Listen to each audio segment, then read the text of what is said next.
书接上回，紫霞又回家了。铁扇说：“你没事瞎胡说什么啊？我妈妈在家好好的。”臭爷爷！紫霞这2天闻到我身上有他家老二的味道，总是要求我给他把孩子带回来。我说这得征求一下奶奶的意见啊，婆媳关系得拿捏好啊。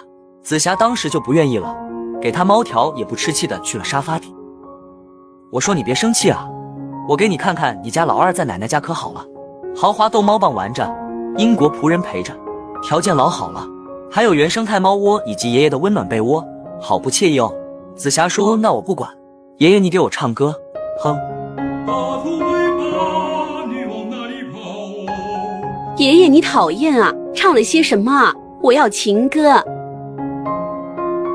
我真的好想你，在每一个雨季，你选择遗忘的是我最不舍的，纸短情长啊，装不进太多涟漪。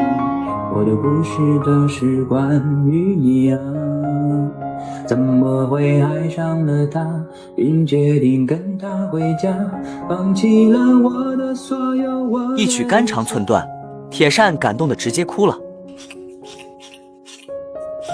爸爸给我猫条吧，我不生你气了。还是爸爸好啊，给了大房子，又给我许配了个好人家，吃的又好，我不会再挑剔了，我爱你爸爸。满满都是肉的乳铁蛋白猫条，这4只猫都喜欢。悟空说不生爸爸气，这是还生我气吗？咋还上吊顶了？谁让你只舔孩子不舔我的，哼！